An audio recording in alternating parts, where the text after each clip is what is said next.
Hello, the beautiful people. You are watching taskallwebsolution channel. Today we will give you a very effective and useful knowledge which no one has told you before. Why maximum people fail on dropshipping? So don't skip the video. Watch this video still to end. So let's jump to the topic.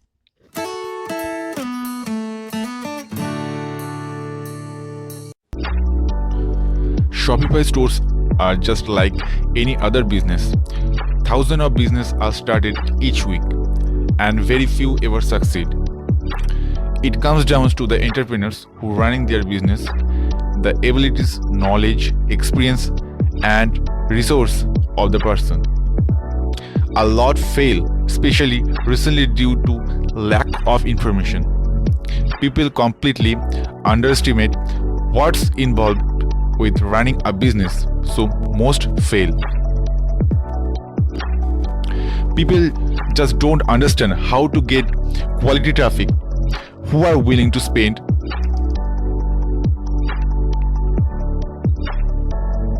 money at the store.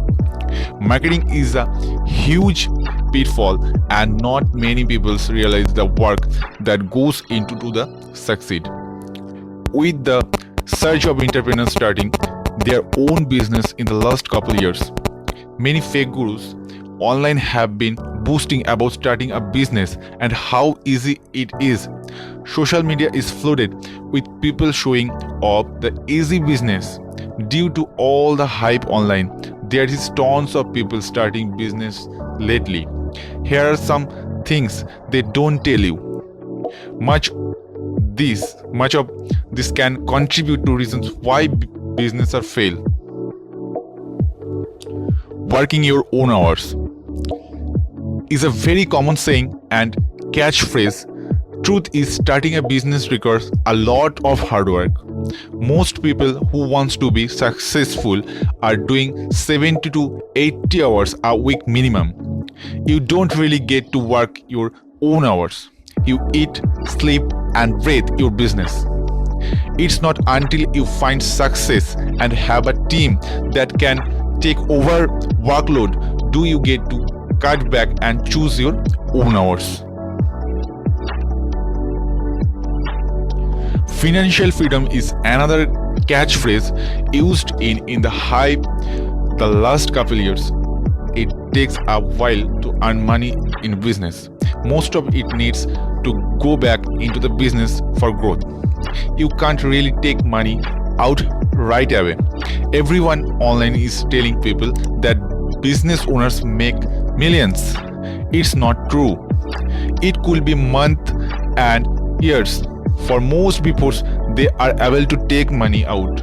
Again, it's not until you are successful where you have earned enough to take money out and reap the rewards.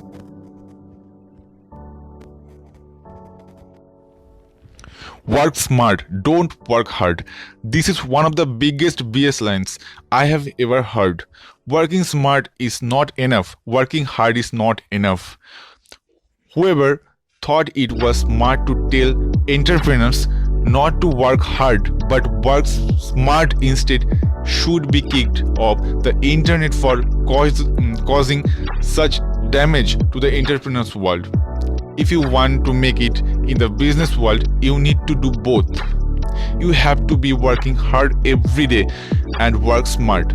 After all, your competitors are doing both. If you want to compete and stay alive, you need to do both. Doing one is not enough. Be your own boss. This is only partially true. This is good for the solo entrepreneur starting a small business, and keep it small. You get to dedicate your own business. However, once you grow your business to where you either have investors or staff, you are not really your own boss anymore. You are working for your company. Your money is not your own. Any mistakes you make cost other people's their jobs and lives, and other people money. When you take on investors, your investors are your boss. When you have staff, you are working hard to ensure you keep your staffs employed. For more companies, you need to the staff, you need to the investors to grow, save your business. You need them. They don't need you. So they are your boss. How easy it is. It's true, starting a business is easy. Anyone can start a business. Every self-employed business guru explains to everyone that starting a business is easy, but that's the easy part, and no one ever tells you the rest. What they don't tell you is the running and growing a business is hard. Running a business and trying to make it successful is extremely hard for 99.99% of people. It will be the hardest things you will ever do in the business career life. Chances are you will succeed. Fact is, most people fail. Most people fail their first times, sometimes their second time, sometimes ever their third time. Failing is good.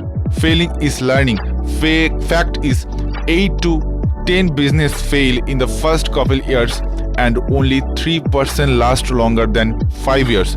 People always forget to mention this when teaching, coaching others, especially online and on social media. They want to sell their products, so they leave this out to encourage everyone to buy their products that teaches them business negatively, and the truth does not sell their brand lifestyle product. Most dropshipping store owners that figured out how to grow and scale their business while being profitable and outsourcing most of the smarter work such as Facebook ads, Instagram influencer marketing, Google AdWords and YouTube influencer marketing. They are also outsourcing video and graphic work to make everything more professional and better converting. The owner themselves then just sticks to grunt work that does not require a full-time dedications to a single task. A couple of who failed the first time around spend millions a year on Facebook ads now and have full teams working of them. We know some people who fail in the first times around spend millions a year on Facebook's ads now and have full teams working for them on their new successful stores. If they can do it, many others can too. If I can do, so you can as well. One important thing you need to do is create what is called perceived value. While it's true that some niches are a lot more crowded than others, more competitive, that does not necessarily have an impact on your profitability. Research is a key component.